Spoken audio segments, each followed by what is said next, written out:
Hi there, welcome to this beginner jazz guitar video lesson. In today's lesson I'd like to teach you how to improvise over the most common chord progression in jazz music called the major 2-5-1 progression. This chord progression is used in countless jazz standards and forms the basis for many standards alone, such as Autumn Leaves, which is comprised of both major and minor 2-5-1 progressions, and other standards as well, such as Tune-Up, which is largely comprised of major 2-5-1 chord progressions. So it's a chord progression that's well worth learning how to comp and improvise over, because it's used so much. Once you can improvise over, say, the major 2-5-1 chord progression in all 12 keys, then in reality you can improvise over several standards, because they are comprised of the 2-5-1s. So in this lesson I'm going to teach you how you can begin to improvise over the major 2-5-1 chord progression. Now it's a big topic is this. It's not something that you can cover. You couldn't possibly cover all the possibilities of how to improvise over a major 2-5-1 chord progression in one lesson, but this will give you kind of the beginner approach using the correct scales for each chord, and I'm going to teach you how to play some common stylistically coherent jazz rhythms that will go over the rhythms, and it should help you begin to somewhat sound like jazz when you're improvising over the major 2-5-1 chord progression. Now, like most of the lessons on this YouTube channel, the tab annotation can be found just in the link below this video lesson.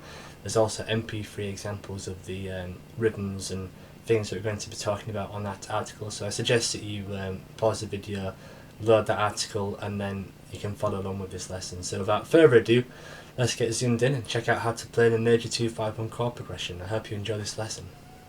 For the purpose of this lesson, we're going to be looking at improvising over a 2-5-1 in the key of G major. Now, you ultimately need to be able to play the major 2-5-1 in any of the 12 keys, but playing it in the key of G is a good starting point. So a 2-5-1 in the key of G is an A minor 7 for a bar, a D7 for one bar, and then a G major 7 for one bar. So in time it sounds like this: a 1, 2, 3, 4.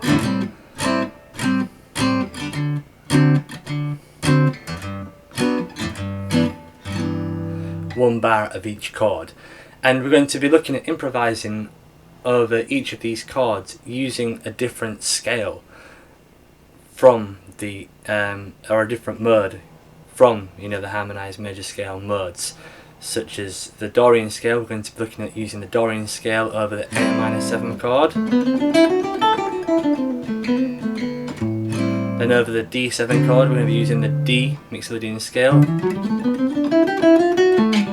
and then over the G major 7 chord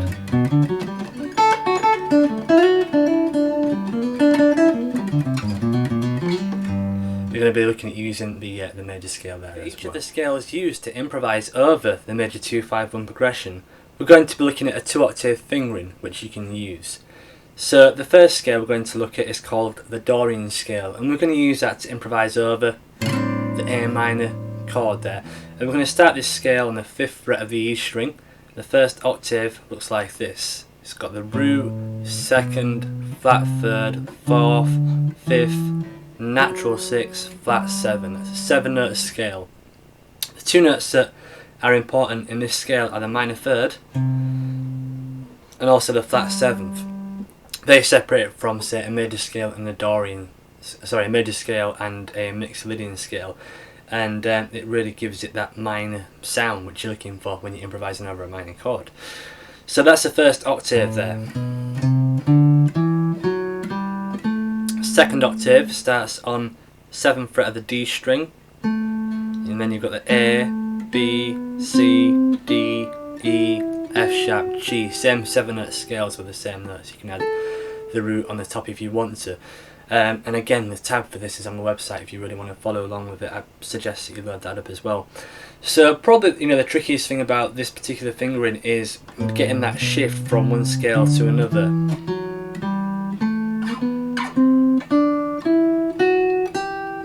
And you can do that by doing what I just did there and sliding the small finger, or you can do it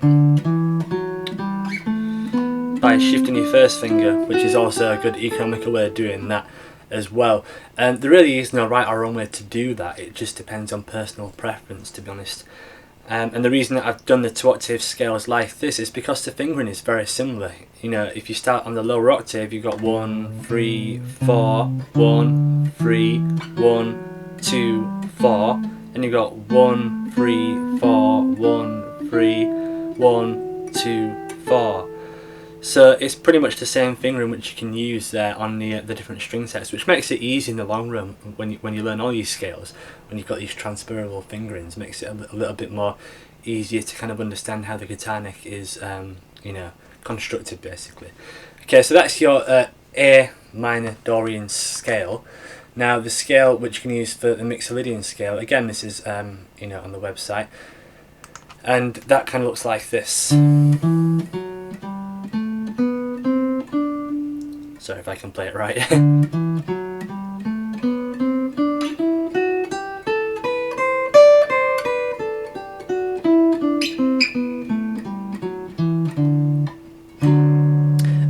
That's what you call a D Mixolydian scale there. And there's only one note difference between that and the major scale, that is the 7th. You've got a flattened 7th in the Mixolydian scale there versus the major scale, which you've got the raised 7th. So that's the scale that you're going to use over the Mixolydian chord, the dominant 7th chord. 2 octave fingering, kind of similar to the Dorian scale there. And then the last scale you're going to use is called the major scale, or the Ionian scale, and that's in the key of G. And you're going to start on the 3rd fret low E string and kind of do the 1st octave there, and then you've got the 2nd octave.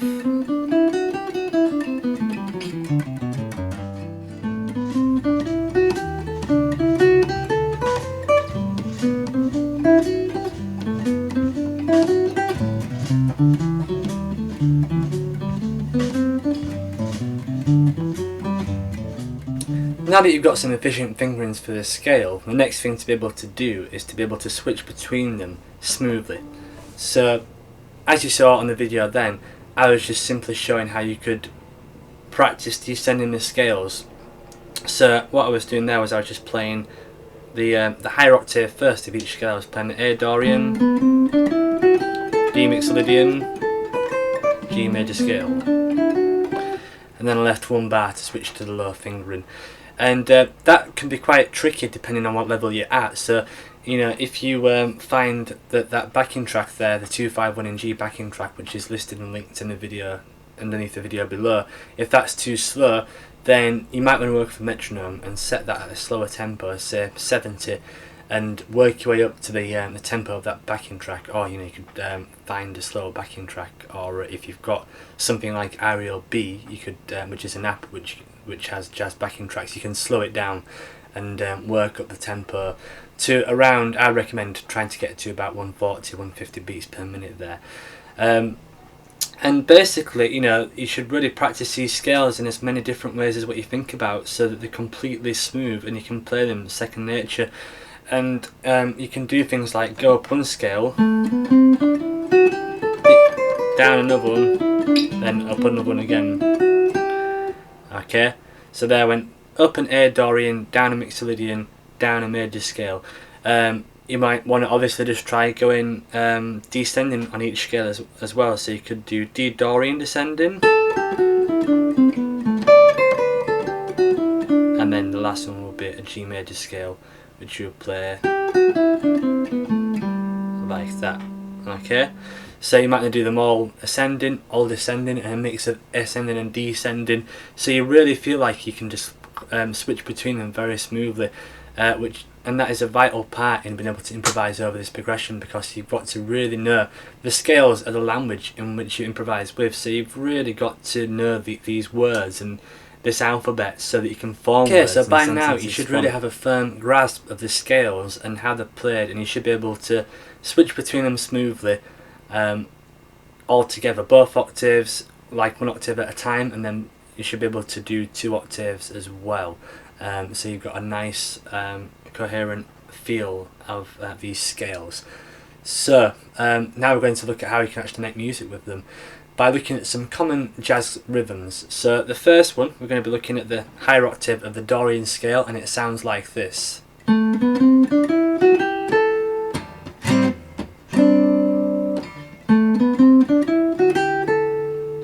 And all I'm doing with this is I'm actually just playing the scale, but I'm just starting the first note on the end of 4, giving it a sense of syncopation.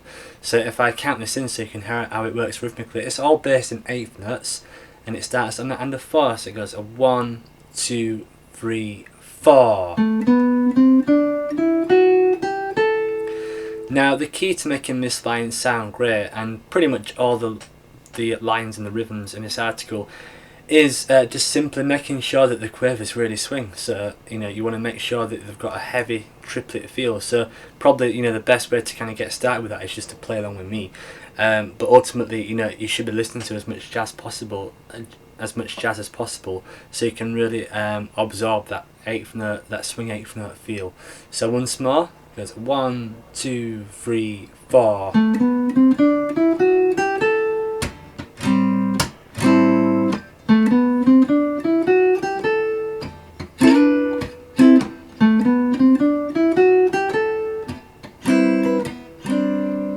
That's rhythm number 1. Okay, now the second rhythm is a little bit more advanced, but it sounds really cool. This is using the lower end of the scale. It starts on the F sharp note on the 6, okay, and it sounds like this: 1, 2, 3, 4.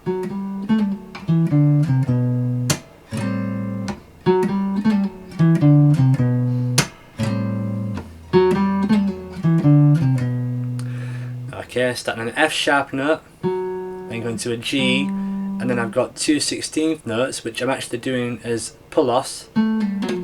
So you can do these as pull-offs, or I guess you could pick them. It's completely up to you, but that's kind of how it sounds. I like to do them as pull-offs. So here it is one more time. Okay, do this slow. Then pull-offs need to be clean in order for them to sound right. That's the second line we're going to be looking at there. The last line is a little bit simpler, and this is in the second half of the A Dorian scale, a higher octave. It sounds like this. This one starts on the 5th of the chord, and you've got 2 nice staccato notes: the 5th, 4th, 3rd, 5th, and then you're finishing on the root, okay? Which is a good note to finish on there. So all 3 lines basically over the Dorian scale should sound like this. I'll play them one after the other, okay? So 1, 2, 3, 4.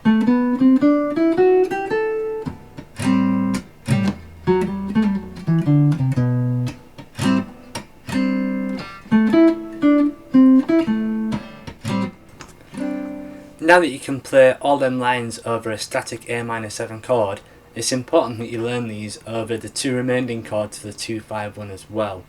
So for example, the first line for the Dorian sounded like this. So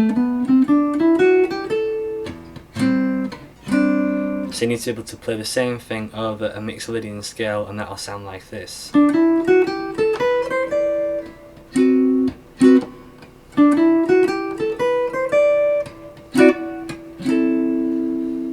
Okay, and now the jazz rhythm number 2. Remember, this one starts on the 6th of the chord, and over A minor 7 it sounded like this. So if you playing that over using a Mixolydian, you'd have to go 1, 2, 3, 4, 5, 6, start on the 6th, and it would sound like that, and then so on and so forth. The last one starts on the 5th, so you do that with a Mixolydian, and you would repeat the same process for the major scale as well. So that, when you've done that, you should be able to play all 3 of these rhythms over all 3 of the chord types. Play all the rhythms over each chord separately.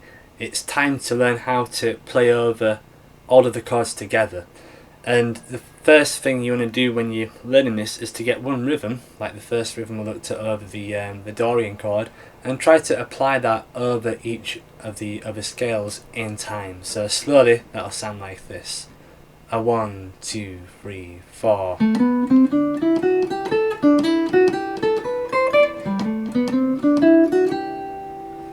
Okay, each of that rhythm 1 was used over all 3 chords there, and I suggest you do that with the other 2 rhythms as well.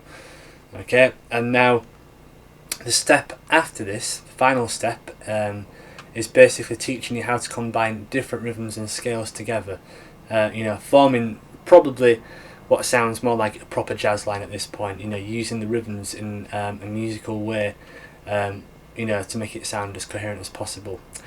Okay, so what we've got with this line is I'll just play it first for you, so it sounds like this.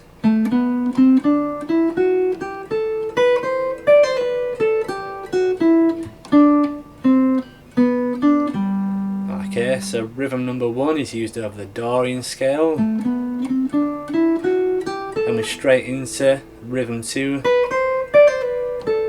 and then rhythm 3 over the G major 7 chord, and that produces quite a nice stylistic jazz line, and that's one example of how you can use that over a 2-5-1 chord progression. So let's just hear that with a backing track to give you the full kind of content of how it's used. Okay.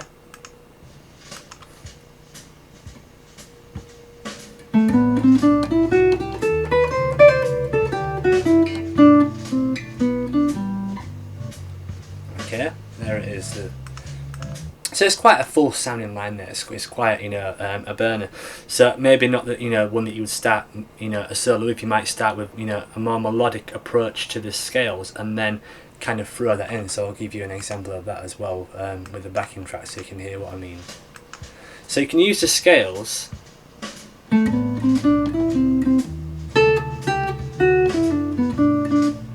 like that, melodically, lots of space.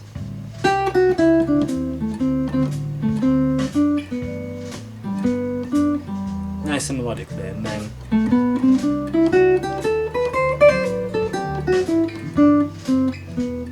then build up to an idea like that. If that makes sense, it'll sound more effective using it that way.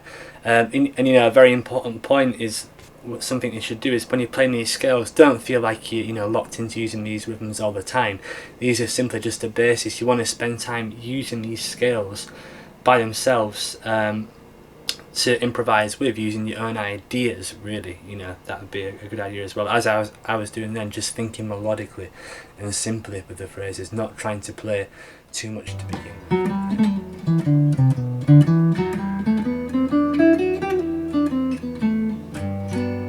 What you just heard me play there was the last example here on the article, and that again is another way in which you can combine the rhythms together. Now, probably the most important thing to notice about these rhythms is that I'm using them in a way which means that I'm going from one scale to another in the smoothest possible way.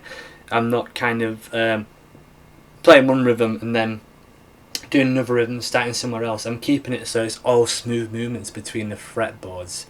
I hope that makes sense in how I'm kind of forming these. So what you now need to do is try and form some of your own lines using these rhythms. Now it doesn't have to be as systematic and as like what I've done. I've kept it extremely strict using the rhythms that I've done. I've used the rhythms in the strictest possible form. You might just want to use an essence of the rhythm you like. You might think, okay, I like the idea of the starting on the end of the beat, so I might just do one line which starts on the end of the beat. But I like that 16th thing in bar 2. You might be able to kind of mash up these rhythms in your own kind of way. The idea is really to give you the technical control of the scale and the rhythm, and by playing these scales with these rhythms and like in 8th notes at a certain tempo and using 16th notes and syncopation, you're starting to hear jazz rhythms, and if you can hear them and you can sing them, then that really is the penultimate goal, because once you can do that, then you can really form your own kind of ideas. But you need to have that technical control first before you do it. You don't really just get lucky and when you start to no one just plays a Dorian scale for the first time then suddenly starts to play like Charlie Parker. It's more of a kind of case of this internalizing the rhythms and getting the technical aspects of the scale up to scratch. So that about covers everything. I hope that this beginner jazz guitar lesson has been useful to you. Thank you for checking out this beginner jazz guitar lesson. I hope that you've enjoyed it and found it useful. I'd really appreciate it if you could help support the channel by clicking the like button below and subscribing to this YouTube channel. That way you'll get free access to all the brand new videos which I post. If you wish to expand your jazz guitar knowledge, I have 2 free jazz guitar ebooks which you can download by signing up to my email newsletter list, and you can do that by checking out the link below. There's a link that says get 2 free jazz guitar ebooks by clicking this link, and I recommend that you do that. That way you won't miss any kind of new content that I post, and there is 2 in-depth ebooks there which will be a good supplement to this lesson, and that should help you get started on your journey of learning jazz guitar. So thanks again for checking out this lesson. I hope you enjoyed it. If you've got any questions, please post them in the YouTube comment section below, and I'll see you next time. Cheers.